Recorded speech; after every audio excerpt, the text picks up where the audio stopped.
Daily current affair में आपका स्वागत है। आज हम 5 अप्रैल 2024 के महत्वपूर्ण करंट अफेयर को डिस्कस करेंगे। यह करंट अफेयर उत्कर्ष टीम द्वारा बनाया गया है, एक्सपर्ट टीम द्वारा बनाया गया है, जो कि आने वाले एग्ज़ाम के लिए बहुत ही महत्वपूर्ण है। तो चलिए हम बिना देरी किए हुए डिस्कस करते हैं। हमारे चैनल को सब्सक्राइब एंड शेयर करें। यह वीडियो ज़रूरतमंद लोगों के पास पहुँचे। तो चलिए हम डिस्कस करते हैं। नाटो ने यूरोप और उत्तरी अमेरिका में सामूहिक रक्षा के 75 वर्ष पूरे होने का जश्न मनाया है। यह उत्तरी अटलांटिक संधि नाटो के महासचिव जेंस स्टोल्टेनबर्ग ने 4 अप्रैल 2024 को पूरे यूरोप और उत्तरी अमेरिका में सामूहिक रक्षा के 75 वर्ष पूरे होने का जश्न समारोह मुख्यालय ब्रुसेल, बेल्जियम में आयोजित किया। 4 अप्रैल 1949 को यूएस के वाशिंगटन में गठबंधन की स्थापना संधि पर हस्ताक्षर किए। नाटो नेता 9 से 11 जुलाई 2024 तक वाशिंगटन, यूएस में एक बड़े जश्न की योजना बनाई गई। वर्ष 1949 में गठबंधन के 12 संस्थापक सदस्य थे: Belgium, Canada, Denmark, France, Iceland, Italy, Luxembourg, Netherlands, Norway and पुर्तगाल, यूनाइटेड किंगडम और संयुक्त राज्य अमेरिका। वर्तमान में इसके 32 सदस्य हैं। वर्तमान में नाटो के 32 सदस्य हैं, जिनमें पिछले साल फिनलैंड और इस साल स्वीडन क्रमशः 31वें और 32वें नए सदस्य के रूप में जुड़े हैं। विभिन्न देश गठबंधन में शामिल हुए: ग्रीस, तुर्की, जर्मनी 1955 में शामिल हुआ, स्पेन 1982 में, चेक गणराज्य, हंगरी और Poland, Bulgaria, Estonia, Latvia, Lithuania, Romania, ऐसे उत्तर के सारे 32 सदस्य शामिल हुए। नाटो प्लस यह उत्तरी अटलांटिक संधि संगठन नाटो और ऑस्ट्रेलिया, न्यूजीलैंड, जापान, इजराइल और दक्षिण कोरिया सहित 5 देशों का एक समूह है। अमेरिकी कांग्रेस की एक समिति ने वर्ष 2023 में भारत को नाटो प्लस में शामिल करने की सिफारिश की है। नेक्स्ट है, लैंसेट अध्ययन के अनुसार वर्ष 1920-21 के बीच वैश्विक जीवन प्रत्याशा बढ़ी 6.2 वर्ष। लैंसेट अध्ययन के अनुसार दुनिया भर में लोग 1990 की तुलना में 2021 में औसतन 6 साल से अधिक समय तक जीवित रह रहे हैं। वहीं भारत में 1990 और 2021 के बीच 7.8 वर्षों की वृद्धि के साथ जीवन प्रत्याशा में वृद्धि हुई है। Global burden of disease study 2021 अद्यतन अनुमान प्रस्तुत करता है, जो दर्शाता है कि भूटान में जीवन प्रत्याशा में 13.6 वर्ष की सबसे बड़ी वृद्धि हुई है। इसके बाद बांग्लादेश में 13.3 वर्ष की वृद्धि, नेपाल में 10.4 वर्ष की, पाकिस्तान में 2.4 वर्ष की मामूली वृद्धि हुई है। क्योंकि कोविड-19 महामारी ने लैटिन अमेरिका और कैरेबियन और उप सहारा अफ्रीका को सबसे अधिक प्रभावित किया, जिसमें 2021 में जीवन प्रत्याशा का सबसे अधिक नुकसान हुआ। 1990 और 2021 के बीच 10.7 वर्षों के सुधार के साथ पूरी उप सहारा अफ्रीका में जीवन प्रत्याशा सबसे अधिक बढ़ी है। इस रिपोर्ट के मुताबिक डायरिया, निचले श्वसन संक्रमण, स्ट्रोक और इस्केमिक हृदय रोग जैसे प्रमुख कारणों से होने वाली मौतों में कमी लाने में प्रगति हुई है। इस प्रगति के परिणाम स्वरूप जीवन प्रत्याशा में वृद्धि हुई है। नेक्स्ट है,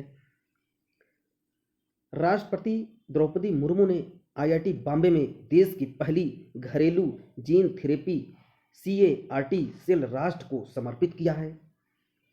राष्ट्रपति द्रौपदी मुर्मू ने आईआईटी बॉम्बे में रक्त कैंसर के उपचार के लिए भारत की पहली घरेलू जीन थेरेपी CAR-T सेल राष्ट्र को समर्पित किया है।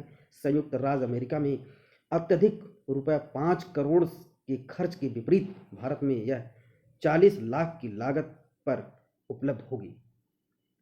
यह लैब आईआईटी बॉम्बे में इंस्टॉल किया गया है।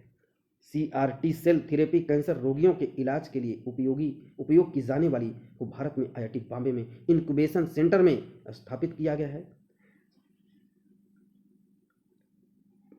इस प्रकार उपचार जिसमें रोगी की टी कोशिकाओं प्रतिरक्षा प्रणाली को प्रयोगशाला में बदल दिया जाता है ताकि वह कैंसर कोशिकाओं पर हमला न कर सके। टी कोशिकाएं मरीज के रक्त से ली जाती हैं। नेक्स्ट है Adani green energy limited 10,000 megawatt की नवीनीकरण ऊर्जा क्षमता हासिल करने वाली पहली देश की कंपनी बनी है। 10,000 मेगावाट की अदानी ग्रीन एनर्जी लिमिटेड ने अपने परिचालन पोर्टफोलियो में 10,000 मेगावाट की नवीनीकरण ऊर्जा क्षमता को पार किया है।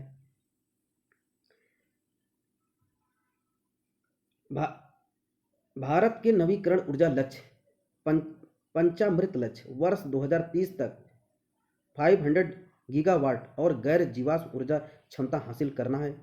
वर्ष 2030 तक अपनी ऊर्जा आवश्यकताओं का कम से कम आधा हिस्सा नवीनीकरण ऊर्जा के माध्यम से पूरा करना है।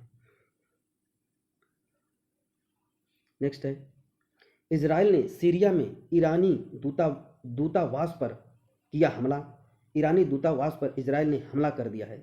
इजराइल ने हवाई हमले के तहत 1 अप्रैल 2024 को सीरिया में ईरानी दूतावास के वाणिज्य दूतावास को नष्ट कर दिया है, जिससे अंदर मौजूद सभी लोग मारे गए और घायल हो गए, जैसा कि ईरान राज्य टीवी ने बताया है। मृतकों में एक रिवॉल्यूशनरी गार्ड कमांडर भी शामिल था। भारतीय विदेश मंत्रालय ने 4 अप्रैल 2024 को एक बयान में कहा, भारत 1 अप्रैल को सीरिया में ईरानी राजनयिक परिसर में इजराइल हमले से चिंतित है।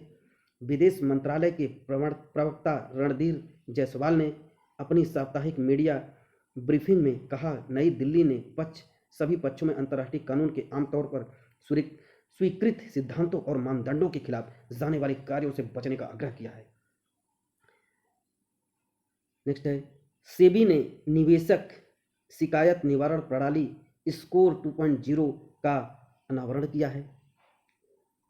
भारतीय प्रतिभूति और विनिमय board security exchange board of India ने निवेशकों की शिकायतों के समाधान के लिए तंत्र को मजबूत करने के लिए अपने शिकायत निवारण प्रणाली स्कोर का उन्नत संस्करण स्कोर 2.0 लॉन्च किया है। इस उन्नत प्रणाली में मॉडिफाइड प्रणाली में स्वचालित रूटिंग, नामित अधिकारियों द्वारा निरीक्षण और सुव्यवस्थित प्रक्रियाएं शामिल की गई हैं।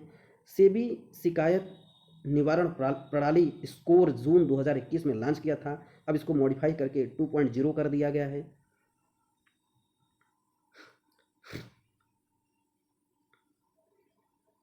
नेक्स्ट है आयुष्मान खुराना बने निर्वाचन आयोग के यूथ आइकॉन। आयुष्मान खुराना निर्वाचन आयोग के यूथ आइकॉन बने हैं। भारत के चुनाव आयोग ने आगामी लोकसभा चुनावों में युवाओं को अपने मताधिकार का प्रयोग करने के लिए प्रोत्साहित करने के लिए लोकप्रिय अभिनेता आयुष्मान खुराना को यूथ आइकॉन नामित किया है। इससे पहले अभिनेता राजकुमार राव को भी भारतीय चुनाव आयोग ने नेशनल यूथ आइकॉन बनाया था।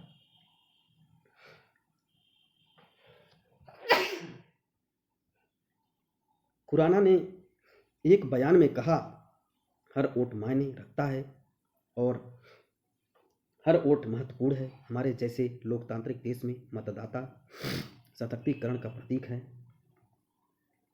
हर किसी को मतदान करना चाहिए और राष्ट्र निर्माण की प्रक्रिया में भाग लेकर जागरूक नागरिक बनना चाहिए। देश का प्रतिनिधित्व करने वाले संसद में हमारी ज़रूरतों का प्रतिनिधित्व करने वाले नेताओं का चुनने की शक्ति हमारे पास होनी चाहिए। इलेक्शन कमीशन ऑफ इंडिया नई दिल्ली में मतदाता शिक्षा के निदेशक संतोष अजमेरा ने इलेक्शन कमीशन ऑफ इंडिया के अभियान का समर्थन करने के लिए खुराना की प्रशंसा की है, जिसका उद्देश्य चुनावी भागीदारी में शहरी और युवाओं की उदासीनता को संबोधित करना था। नेक्स्ट है विश्व के सबसे बुजुर्ग व्यक्ति वेनेजुएला के जुआन विसेंट पेरेज का 114 वर्ष की आयु में मृत्यु हो गई, जो कि यह 114 वर्ष तक जिंदा रहे। वेनेजुएला का जुआन विसेंट पेरेज का विश्व के सबसे बुजुर्ग व्यक्ति वेनेजुएला के जुआन विसेंट पेरेज का 114 वर्ष की आयु में निधन हो गया। जुआन विसेंट पेरेज का जन्म 27 मई 1909 को एल कोबेर नामक कस्बे में हुआ था। फरवरी 2022 में जब पेरेज 112 साल और 253 दिन के थे। गिनीज वर्ल्ड रिकॉर्ड से आधिकारिक तौर पर कहा गया। वह दुनिया में सबसे उम्र दराज व्यक्ति थे, इसीलिए यह करंट अफेयर की दृष्टि से इम्पोर्टेंट हो जाता है। इसलिए यह बहुत ही इम्पोर्टेंट है, आने वाले एग्ज़ाम के लिए बहुत ही इम्पोर्टेंट है। नेक्स्ट है, भारत की एआई सॉफ्टवेयर इंजीनियर देविका हुई लॉन्च, क्योंकि ये आर्टिफिशियल इंटेलिजेंट की एक सॉफ्टवेयर इंजीनियर के रूप में काम करेगी। जो देविका है, देविका नाम की एक आर्टिफिशियल इंटेलिजेंट सॉफ्टवेयर इंजीनियर है। Devika AI software engineer. देखिए इसमें दिया गया है, संयुक्त राज्य अमेरिका में कॉग्निशन लैब्स द्वारा बनाए गए दुनिया के पहले एआई सॉफ्टवेयर इंजीनियर डेविन के बाद भारत अपने एआई सॉफ्टवेयर, यह इंडियन सॉफ्टवेयर इंजीनियर है जो कि आर्टिफिशियल इंटेलिजेंस द्वारा लैस है। देविका नाम है, देविका को लॉन्च किया है। यह ओपन सोर्स प्रोजेक्ट लिमिनल और स्टेशन एआई केरल के 21 वर्षीय संस्थापक मुफीद वीएच हमजाद कुट्टी का एक जुनूनी प्रोजेक्ट, ये एक ऐसा प्रोजेक्ट था जो कि यह प्रोजेक्ट कंप्लीट हो गया है। यह 21 वर्षीय संस्थापक मुफीद वीएच हैं जो कि ये केरल के रहने वाले हैं, जिसका उद्देश्य डेविन की क्षमताओं को प्रतिद्वंदी बनाना है। देविका डेविन की तरह मानव निर्देशनों को समझने के लिए एक मशीन लर्निंग प्राकृतिक भाषा को संस्करण बनाने के लिए एक आर्टिफिशियल इंटेलिजेंस सॉफ्टवेयर है जो कि एआई पर ही काम करता है। एज ए रोबोट की तरह, सॉफ्टवेयर रोबोट की तरह काम करता है। हालांकि देविका ने उन देशों को लेने के और उनके क्रियाशील कार्यों में विभाजित करने पर ध्यान केंद्रित करती है। इसके बाद यह अपना स्वयं का अनुसंधान करता है। देविका का लॉन्च एआई नवाचार की, इनोवेशन की वैश्विक दौड़ में एक और परत जोड़ता है। खासकर सॉफ्टवेयर विकास क्षेत्र में यह देखना बाकी है कि ये एआई उपकरण तकनीकी नौकरी बाजार को कैसे प्रभावित करेंगे, लेकिन एक बात निश्चित है, कोडिंग का भविष्य एक महत्वपूर्ण परिवर्तन के लिए तैयार है। देविका किसी प्रोजेक्ट को पूरा करने के लिए उपयोगकर्ता के प्रश्नों को के आधार पर समझने, अन्वेषण करने, अनुसंधान करने, रिसर्च करने को, कोडिंग करने के फीडबैक को बहुत जल्दी से समझ लेती है। इससे पहले पिछले साल सऊदी अरब के रियाद में डीप फेस्ट में सऊदी अरब के पहले पुरुष ह्यूमनॉइड रोबोट मोहम्मद का लॉन्च किया गया था। नेक्स्ट है, बिहार के पटना डीपीओ ने दुनिया के पहले डाक टिकट कॉपर टिकट के 250वें स्थापना वर्ष का जश्न मनाया है। बिहार के पटना जीपीओ ने दुनिया के पहले डाक टिकट कॉपर टिकट एक लॉन्च के 250वें वर्ष का जश्न मनाया है। यह डाक टिकट पटना से जारी किया गया, जिसे उस समय अजीमाबाद के नाम से जाना जाता है। एक समारोह में बिहार पोस्टल सर्कल के मुख्य post master general Anil Kumar ने तांबे के टिकट पर विशेष कवर जारी किया है। साल भर चलने वाला समारोह 31 मार्च 2024 को शुरू हुआ। यह बिहार विशेष रूप से पटना के लिए एक ऐतिहासिक क्षण है, क्योंकि यह इतिहास में दुनिया के पहले स्थान पर रूप में दर्ज किया गया है।